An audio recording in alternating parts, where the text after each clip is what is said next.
बहुत धन्यवाद प्रोफ़ेसर साहब, आप आए, आपने वक़्त निकाला, हमारे साथ जुड़े, मैं बहुत-बहुत शुक्रिया अदा करूँगा आपको। मैं अनिल सिन्हा जी आपके पास आऊँगा, आपने प्रोफ़ेसर साहब की बात सुनी, मैंने कई डेटा दिखाए और मैंने स्पेसिफ़िक दाम बताए कि जो हमको परेशान कर रहे हैं, चाहे बच्चों की फ़ीस हो। लेकिन जब हम बाहर निकलते हैं तो पता लगता है कि अगर ट्रेन का टिकट बुक करना हो और त्योहार का मौसम हो, तो ट्रेन का टिकट पटना जाना हो मुंबई से, तो पता लग रहा है ₹10,000 का टिकट हो जाता है वो, मार्केट लिंक्ड हुआ पड़ा है, उसके मुद्दे पार्लियामेंट में उठ जाते हैं। अगर मुझे हवाई जहाज का टिकट करना है जो पहले 4,000 में आता था, आज वो टिकट 8 से 9,000 रुपए का आता है। उन्होंने एक्सॉर्बिटेंट उसके किराए बढ़ा दिए हैं।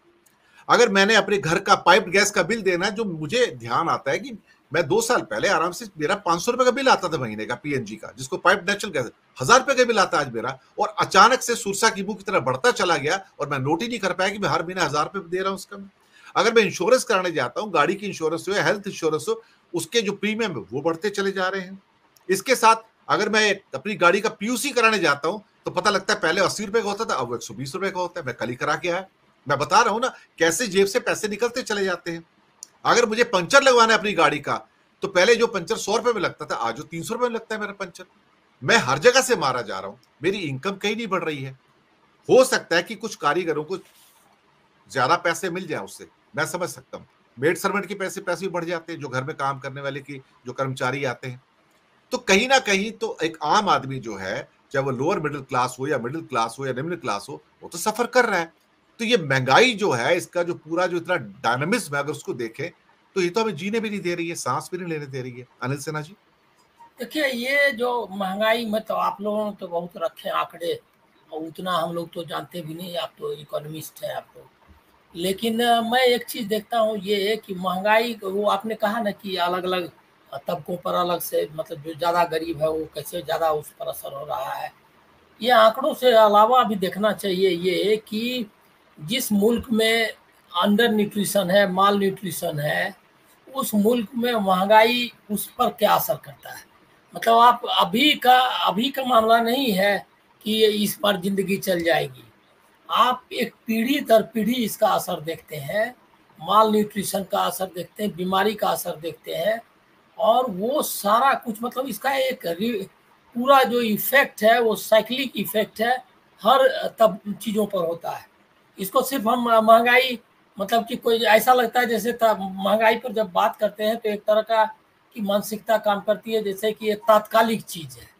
तात्कालिक नहीं है, ये है ऐसा कि आपको मतलब अगर महँगाई बढ़ती है, तो जो बच्चे जो स्टंटेड एंड ये जो बच्चे हैं उनके पैदा होने की संभावना बढ़ती है, बूढ़ों के बीमार होने की संभावना बढ़ती है, औरतों का माल न्यूट्रिशन बढ़ता है, मतलब क्योंकि औरतें कम खाती हैं और फिर जब महँगाई बढ़ती है तो ज़्यादा असर उस पर होता है। इस तरह से बच्चों पर इसका असर होता है।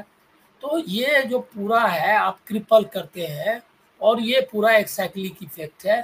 इसको भी जब हम बात करते हैं तो सिर्फ़ इस पर बात नहीं होनी चाहिए।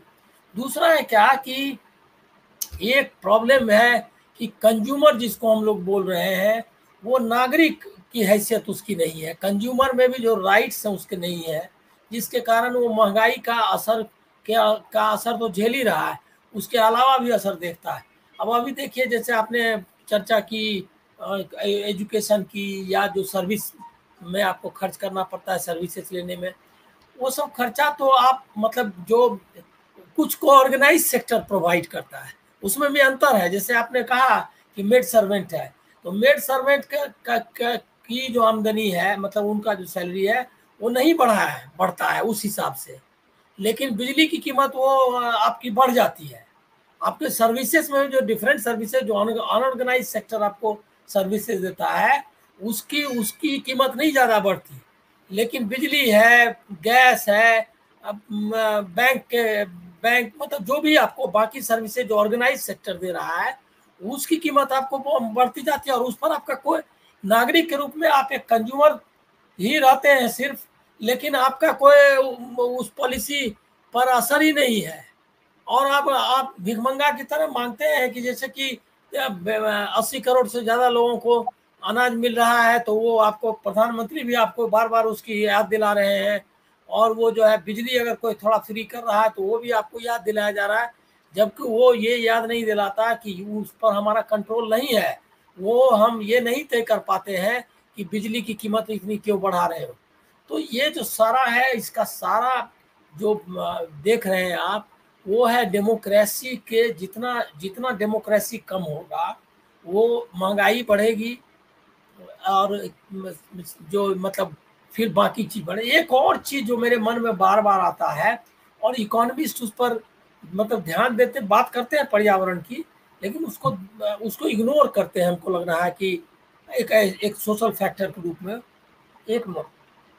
तो वो जो है वो बहुत गंभीर चीज है कि जब आप रिसोर्स का जिस तरह से इस्तेमाल हो रहा है, तो आप सिर्फ उसको मतलब जो प्रोवाइड करें, जैसे बिजली एनर्जी बेस्ड बनी है इकोनॉमी, तो आप जो नागरिकों से 50 पीढ़ी की संपत्ति छीन रहे हैं, आप उसका पानी भी खराब कर रहे हैं, आप उसका हवा भी खराब कर रहे हैं, आप उसका जो क्लाइमेट चेंज जो कह रहे हैं, वो क्लाइमेट चेंज के कारण अभी दिल्ली में क्या हालत है वो आप देख लीजिए।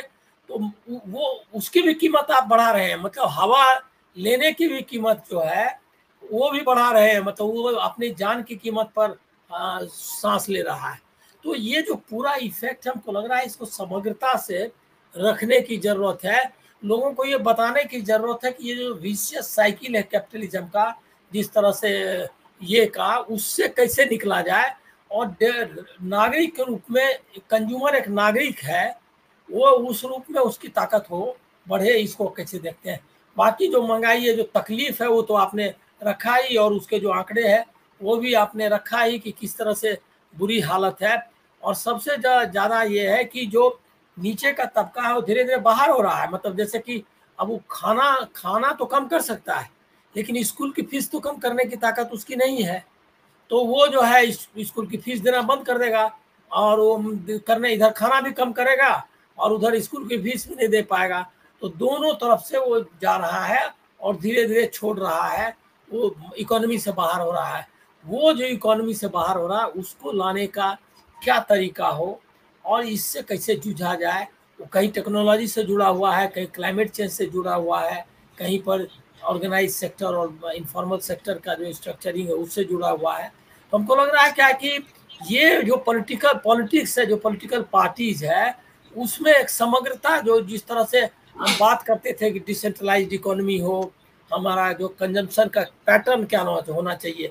अब अभी देखिए कि कार पर अभी आप ही बता रहे थे, हम अपने न्यूट्रिशन पर, मतलब इवन जो अपर क्लास है वो भी अपने न्यूट्रिशन से ज़्यादा कार पर खर्चा हो रहा है उसका, और वो उसके कंट्रोल में नहीं। लेकिन कार लेना जरूरी है, समझता है वो जरूरी है भी, कई जगह कई बार नहीं है, लेकिन उसको इस तरह से कंडीशन किया गया है कि वो ले। और दूसरी तरफ एक और उसके साथ प्रॉब्लम है कि वो जो ये कार और इसके दुष्चक्र में फंसता है, क्योंकि पब्लिक जो ट्रांसपोर्ट सिस्टम है उसको डिसमेंटल किया जा रहा है। अभी आप देखिए रेलवे का जो सारा मामला है, रेलवे को किस तरह से आप कर रहे हैं, मतलब आप उसका कम्युनिकेशन, महंगाई एक तरफ नहीं बढ़ रही है, आपने जो बताया ना कि ये एयर फेयर बढ़ रहा है या बाकी जो हमको खर्चे बढ़ रहे हैं। अब वो देखिए इसका भी एक रिलेशनशिप है। जब रेल मजबूत था तो वो उतनी ताकत से नहीं वसूल पाता था एयर फेयर, उनको देना पड़ता था कंसेशन, डिस्काउंट पे टिकट देना पड़ता था, या कम पैसे में। बहुत सारा तो हमको याद है कि निकालते थे कि कंसेशनल रेट पर कैसे आप 6 महीने बाद, मतलब 6 महीने का टिकट ले लीजिए तो आपको कम पैसे में। अब वो सब खत्म हो गया, इसीलिए कि जो पब्लिक ट्रांसपोर्ट है और जो क्या कहते हैं पब्लिक जो ये सिस्टम है, कम्युनिकेशन सिस्टम, उसको पूरा खत्म, ट्रांसपोर्ट सिस्टम उसको पूरा खत्म किया जा रहा है। तो मैंने कहा कि बड़ा पेचीदा सवाल है, और आपने सच में एक बहुत ही इम्पोर्टेंट इशू रखा, जिसके लिए आपको जरूर मतलब धन्यवाद देना चाहिए। जी मीनू जैन जी। Yes.